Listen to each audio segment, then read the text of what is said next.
если, как поется в одной известной песне. Кравчута Сергей, его жена Ольга и дочь Даша. Город Ухта. Композиция на тему песни Богословского «Московский извозчик». Пожалуйста, поприветствуйте.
А сейчас встречайте семью Левкович из города Ухты, маму Светлану Александровну и двух ее дочерей, Женю и Юлю. Песенка про начальника, песенка про папу и вторая песня «Частушки». Пожалуйста, поприветствуйте Левкович из города Емвы.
Жили-были предки, были у них детки, и у деток детки, каждому по ветке.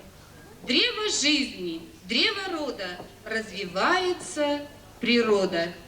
Соединились в нашем доме Белоруссия и Поми. Дом большой, всем хватит места, и на хлеб хватает теста. Ну а живности у нас каждый холить их гораст. Кошка-муська, кошка-муська и кроли, мех, что носят короли. Есть у нас корова Марта и бычок Мара, Рюша Маша, Жека Овчарка, человечий брат. Зоотехник папа, знаем. Мы ему всем помогаем, летом сено запасем и водицы принесем. Мы Всех накормим, приласкаем, мы зверей повадки знаем и общаемся легко, очень любим молоко. скажем мы, что дочки с мамой летом просто гвоздь программы. Очень любят огород, удивляется народ. А в теплицах что творится, урожай-то уродится. Мы машину оседлаем, где ж мы только не бываем. В лес, где ягоды с грибами к нам в корзинки лезут с нами. А теперь к реке скорей, искупаться веселей. Это летом, вот зимой сколько дел, о боже мой! Школы две, и две программы, и для мамы, и для папы. Юля ходит в детский сад, успевает все подряд. До чего она умна. Там программа не одна. Скуки вовсе мы не знаем. Вяжем, шьем, поем, читаем. Очень любим танцевать. И на лыжах в лес бежать, на коньках кататься И шутить, смеяться. Бабушка вот приболела. Шить для нас она умела. И халаты, и рубашки. В них мы куколки-милашки. А теперь ее мы любим, нежим, лечим и голубим. Дедушку все уважаем, от него мы много знаем о истории Руси. Он расскажет, лишь спроси. А еще он главный повар, не встречали вы такого. Заходите в гости к нам, очень рады мы гостям.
семья – это наша крепость, которая защищает нас от всех невзгод.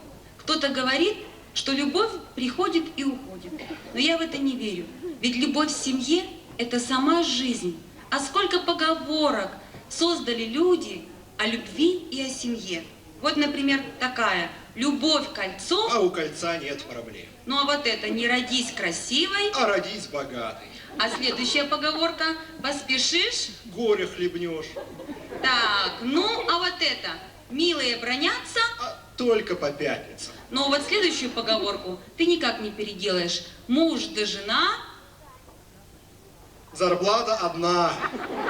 Ну вот уж не знаю, муж да жена, правда ли, что одна сатана? Но сегодня у нас в гостях Людмила и Сергей Конаковы из поселка Лялик Нижпогосского района. Людмила и Сергей, муж и жена, целый театр. Встречайте.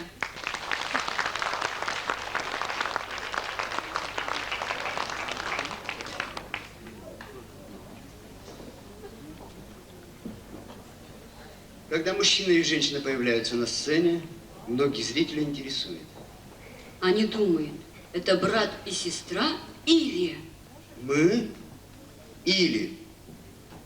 Мне повезло, у меня муж идеальный, и красивый, и умный, не пьет, не курит, преферанс не играет, подметает и натирает полы, ходит по магазинам. Вчера принес 2 мешка картошки. На других женщин не смотрит. И вообще, я думала, что он какой-то ненормальный, но оказалось, он просто идеальный муж. Вот у меня жена тоже идеальная. Не пьет, не курит. Преферанс не играет. Ходит в магазин, натирает полы. Недавно принесла 4 мешка картошки. На мужчин не заглядывается. Я думал, это как его, тоже немножко. А она просто у меня идеальная жена. И она со мной счастлива. Конечно, счастлив. Идеальная жена. Мне вчера до счастья не хватило, самой малости. Малости. Ну и дела. А позавчера А что позавчера? я просила, я так устала, попросила тебя вынести ведро мусора, а ты... Ведро мусора. Я занят был. А где ты была 2 часа, что сама ведро мусора не могла вынести? Базарила с соседкой на лестничной площадке. Кости перетирала. Ну и потом, да, соседка молодая, симпатичная. Если ты сказала, вынеси соседку, я бы ее с удовольствием вынес. И ведро в придачу. Даже поговорить нельзя. От чего устал ты? Как от чего? Телевизор смотрел. Такая тяжелая работа. А еще потом 2 часа сидел на телефоне. С кем это ты там, интересно, любезничал? С новым начальником.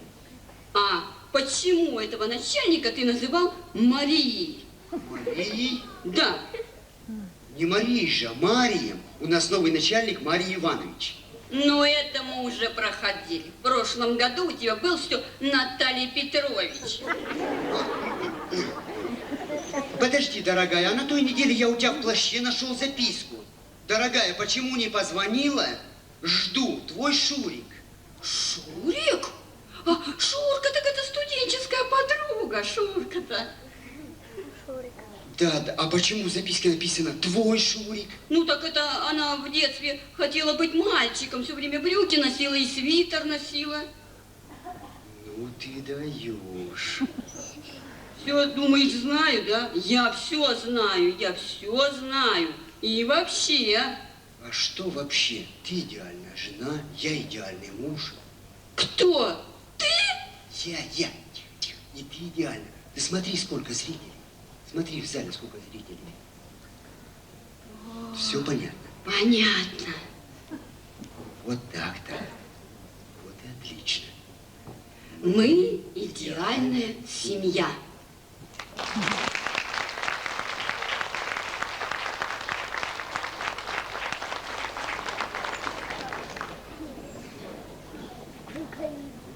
Когда весны волнующая новь своим дыханием землю согревает.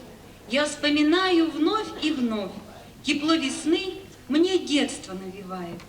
Сегодня у нас в гостях дети из Эжвинского детского дома. Ребята живут одной дружной семьей. Старшие заботятся о младших, младшие шалят и веселят старших. И все занимаются в ансамбле «Улыбка», руководит которым Ольга Васильевна Моровова. В исполнении юных артистов вы услышите песню «Приди, о май».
А сейчас перед вами выступят братья Багровы из поселка Трак Нижпогодского района.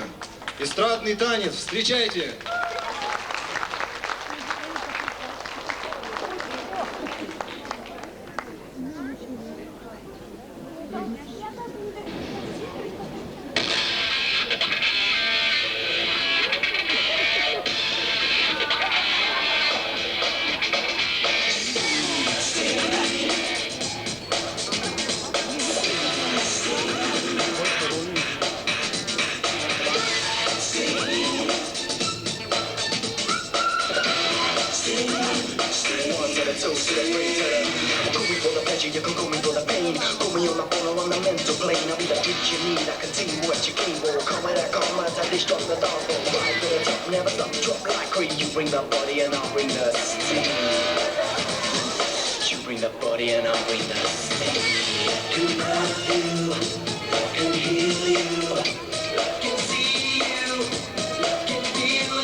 Like a wave going out on a Titan.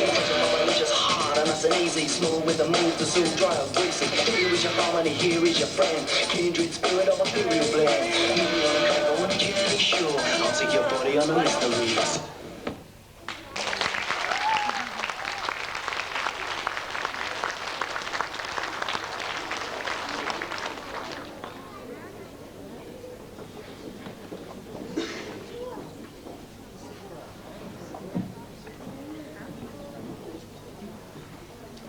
Сегодня много прибыло гостей со всех сел и волостей, а для дорогого гостя и ворота настежь. Добрый гость всегда в пору.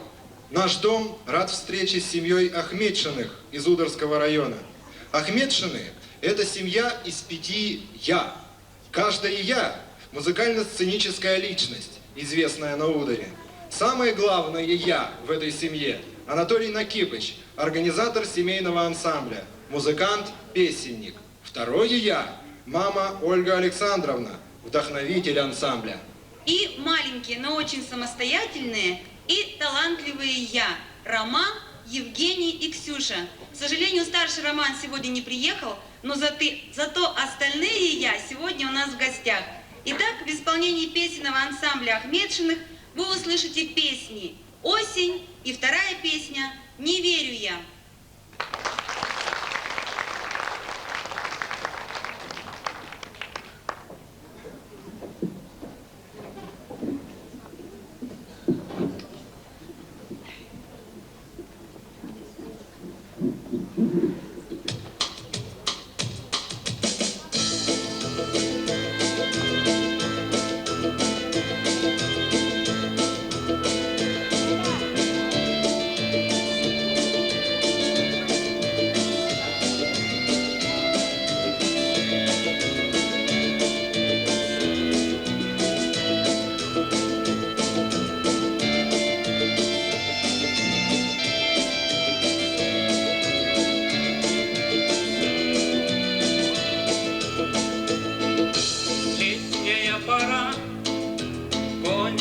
Должна, и осталась дней 8. Буду я ходить, буду говорить: здравствуй, грустная осень. Буду я ходить, буду говорить: здравствуй, грустная осень. Ночи до зари и любви шальной вдали. Ночью дождь, увы, зарева листвы. Осень, мы тебя ждали. Ночью дождь, увы, зарева листвы. Осень, мы тебя ждали. Вечная зима, ежатся дома, все в моей судьбе было.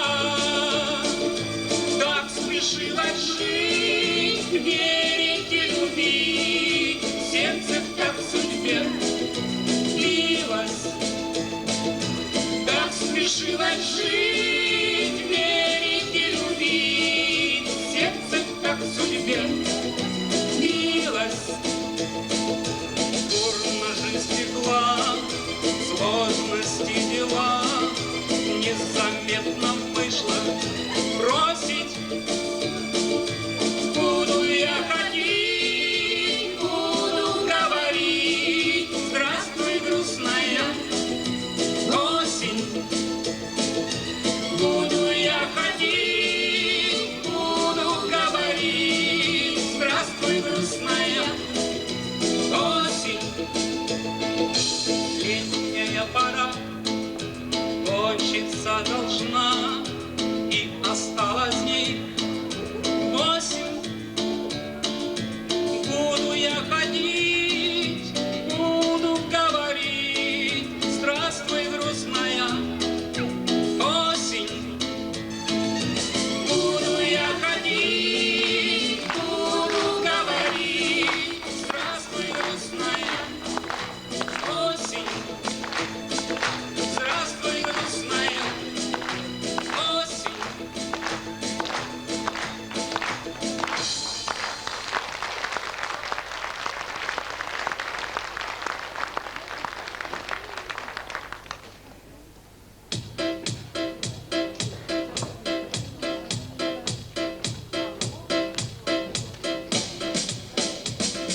Распеваю песни всюду целый год, и что праздник жизни у меня пройдет.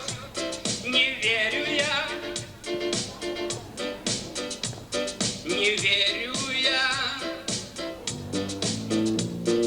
Разгоняю скуку ночи напролет, и что счастье где-то мимо нас пройдет. Не верю я, не верю я.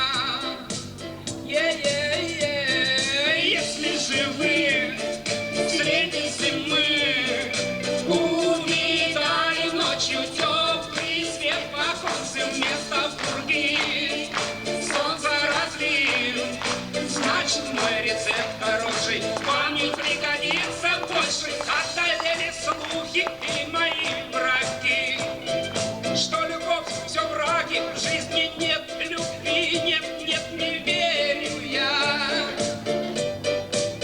Нет, нет, не верю я. А я ж влюбляюсь раз в неделю всем назло, и чтоб мне с любовью больше не везло. Нет, нет, не верю я. Нет, нет, не верю я. Если же вы среди зимы увидали ночью теплый свет в оконце вместо пурги, солнце разлил, значит мой рецепт хороший вам не пригодится больше. Одолели слух и мои враги, что любовь все враги, в жизни нет любви. Нет, нет, не верю я. Нет, нет, не верю я. А я шутя придумаю мотив любой, и что мы дуэтом не споем с тобой. Нет, нет, не верю я. Нет, нет, не верю я. Если же вы среди зимы увидали ночью теплый свет в оконце вместо пурги, солнце разлил, значит мой рецепт хороший вам не пригодится больше.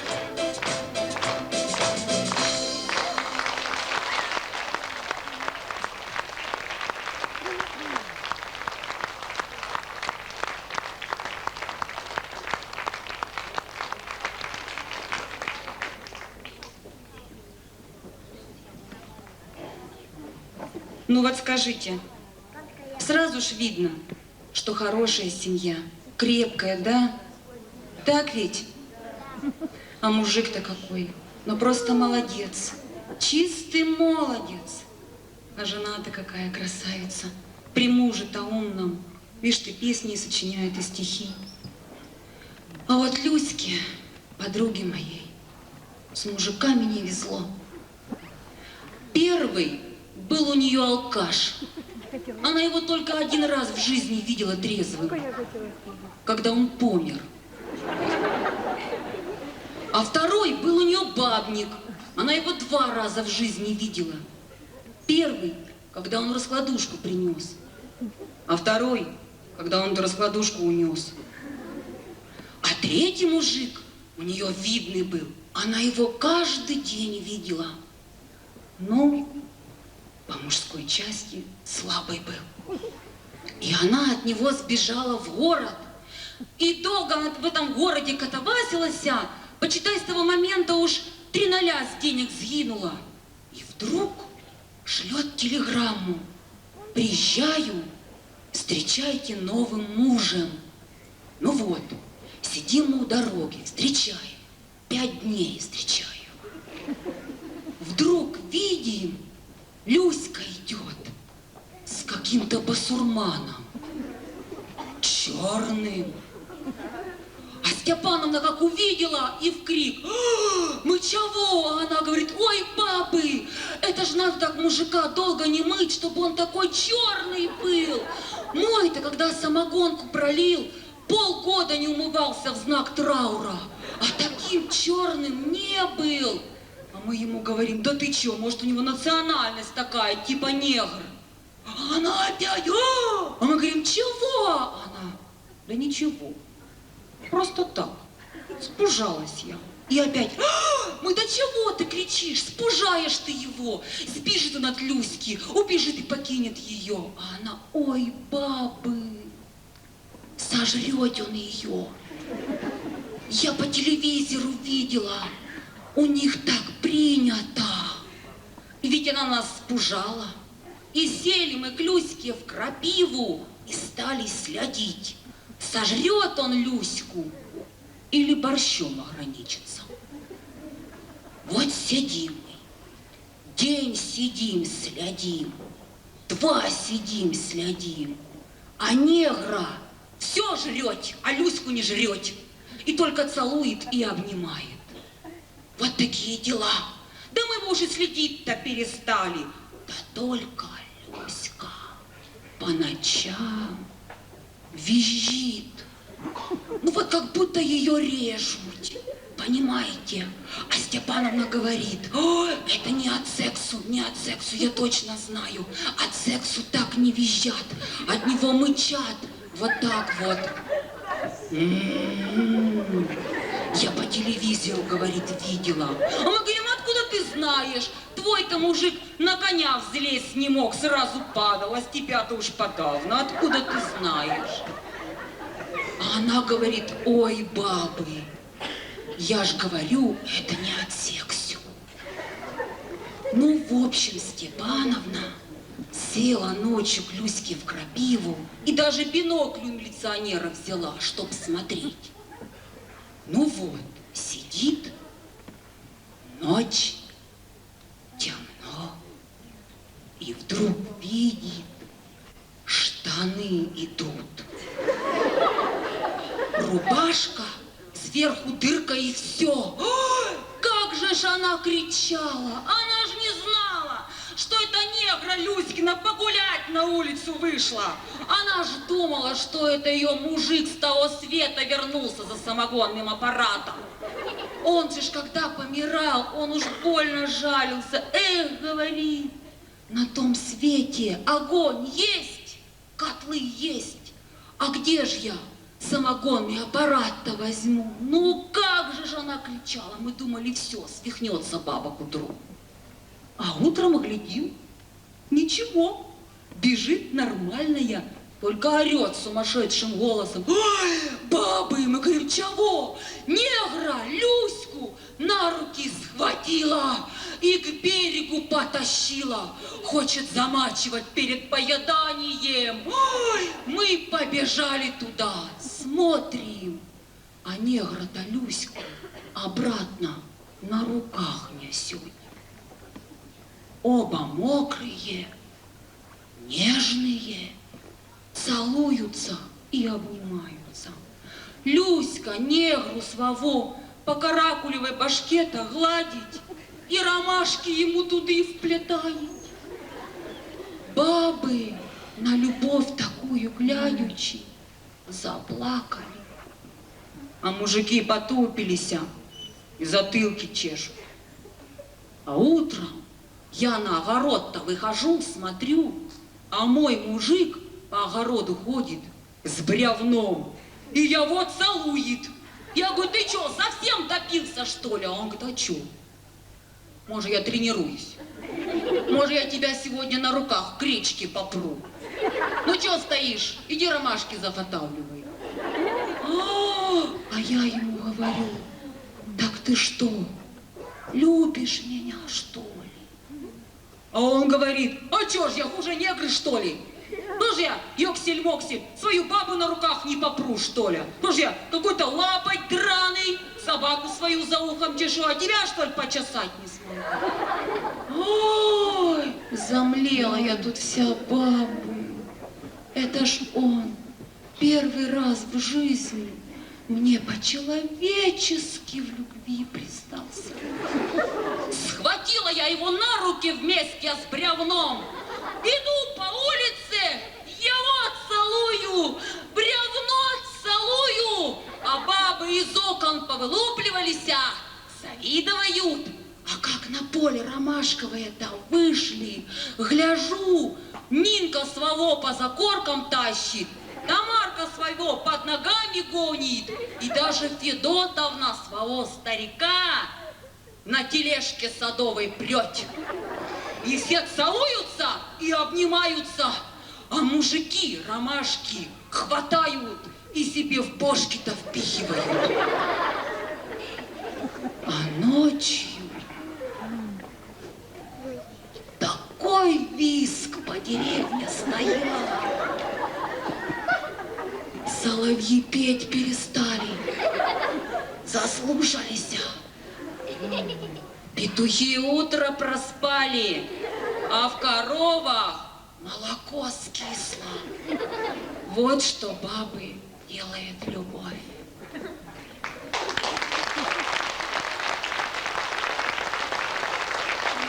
О, это мой мужик идет, который с бревном-то целовался. Посмотрите-ка, подружки, как хорош миллионок мой. Глаза круглые, большие, нос квадратно-гнездовой. Только ты не зазнавайся, не ругайся на меня. А вон девушек вон много, поменяю я тебя. Ой, подумаешь, испужал, аристократ выискался. А ты расскажи-ка, как ты однажды аристократом хотел стать? Ну что ж, можно-с.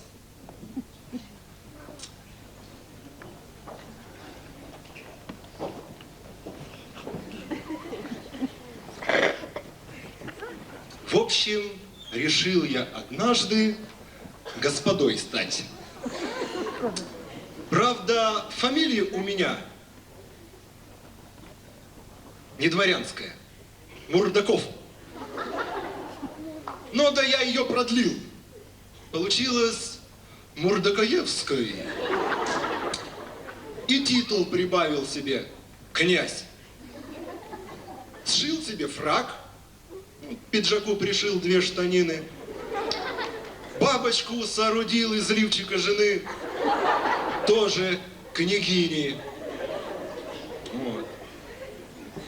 Утром, откушавши чаю, жена мне говорит: князь, а не соизволите ли вы слетать в магазин,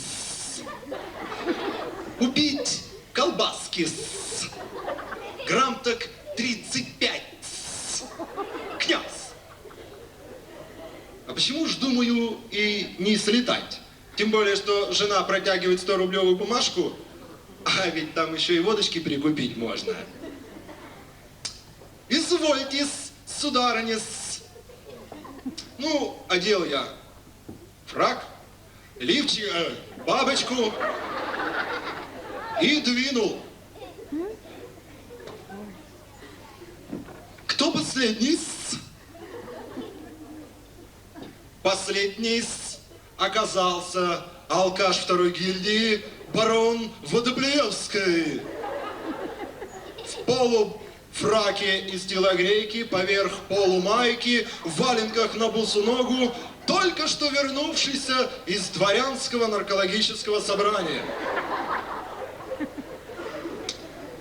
«Князь!» — промолвил барон. «Перед вами тут стояли 2 графа с графином. Так что ваш номер в кассу 836 до нашей эры. Вы запишите, князь, запишите на манжете». Я достал из кармана манжет и записал: «А скажите, барон, почему такое столпотворение с утра пораньше? Куда вон те 2 прут без очереди?» «Это придворные, князь, придворные», — ответил барон. «Вот тот, который в одних трусах, это Григорий Распутин. К ужину, после долгих бесед с бароном и придворными, я был доставлен ими же в свое родовое имение, потерявший к тому времени лицо и походку, где меня радушно встретила моя супруга, тут же лишившая меня всех титулов и званий. Вот так я был аристократом».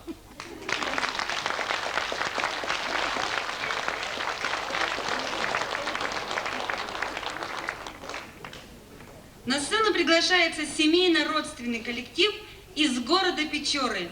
Теща Мария Филимоновна Чупрова, зять Александр Ионович Курочкин и двоюродный брат Рудольф Александрович Коюшев. Коми народная песня «Ме гуляйте лундовой».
Хочу поделиться с вами информацией, взятой из одного серьезного журнала, где о пользе танцев говорят представители профессии, так скажем, далекой от искусства.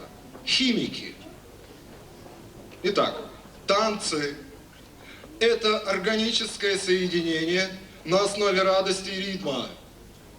Еще одна цитата. Танцы – это процесс, которому противопоказана кислая среда. Или же вот танцы – это катализатор хорошего настроения. Ну, с этим, надеюсь, никто спорить не будет. Так как настроение у всех отличное, мне так кажется. Ну, а постараются его поддержать Инга и Яна Грубовы из поселка Тракт, Нижпогосский район. Эстрадный танец, встречайте!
Из Вуктыльского района к нам приехала семья Эслауэр, Владимир Романович и дочь Ирина. Школьный романс.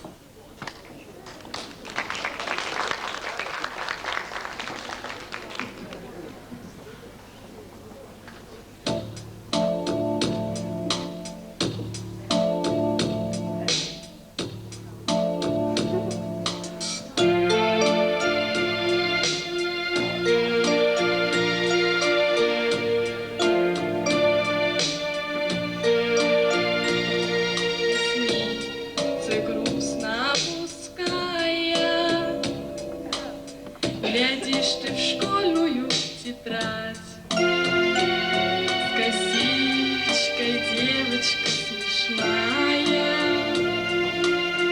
тебя заставила страдать, а ты сидишь на задней парте,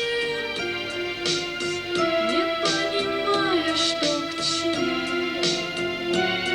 Смешались все моря на карте, и летом выпал снег в Крыму.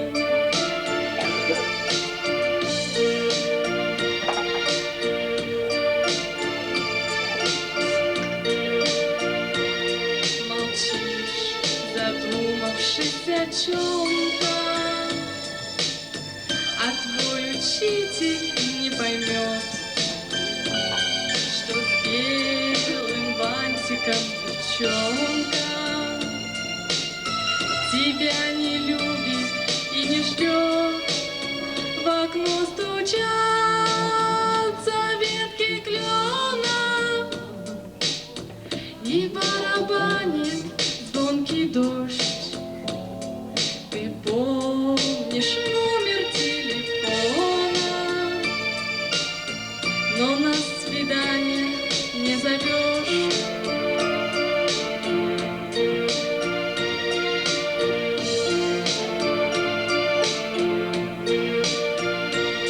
Смеется девочка, не зная,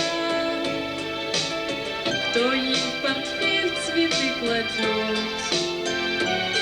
Но это преданность святая, тебе наскучит и пройдет, тебя найдет любовь иная.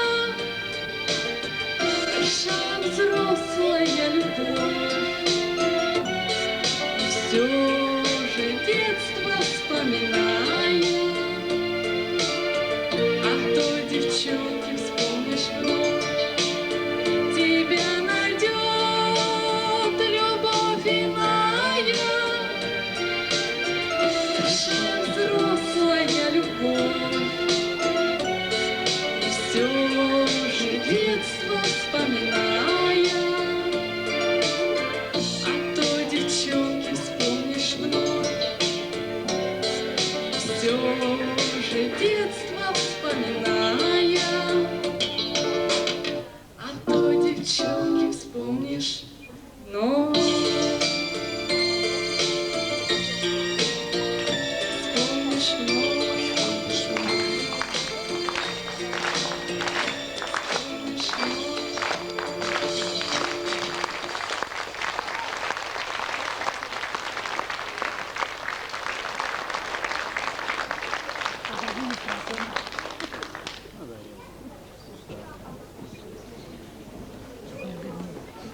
И еще одни гости из Вуктыльского района, поселка Дутово. Наталья и Ирина Андрияновы. Младшая сестренка. Песня.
его звонка, ища в дожде его черты, скрывая слезы от друзей. Во сне кричишь ты: подожди, солнце свет согрел тебя лучами. Ночь прошла, проснулся новый день. Так судьба играет шутки с нами. Только ты надейся, жди век. Так судьба играет шутки с нами. Только ты надейся, жди век. Милая сестренка, не плачь, говорю тебе, ты не слышишь. Не стесняйся слезы, не прячь, он тебе вернется, вот увидишь. Милая сестренка, не плачь, говорю тебе, ты не слышишь. Не стесняйся слезы, не прячь, он тебе вернется, вот увидишь.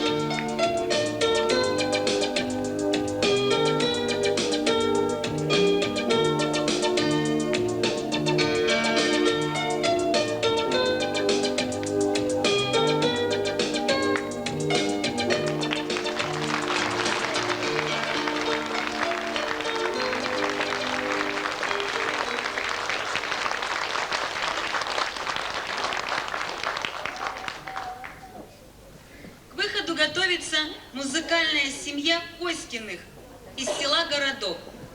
Кой городок? Почему музыкальная? Ну, судите сами. Глава семьи Валерий Семенович, музыкальный работник в детском доме, играет на баяне, гитаре и контрабасе. Жена Зинаида Леонидовна, преподаватель детской музыкальной школы. Итак, супруги Костины, а также Ирина, Семен и Леонид. Первая песня «Ну, пожалуйста» и инструментальная пьеса «Веселый клоун».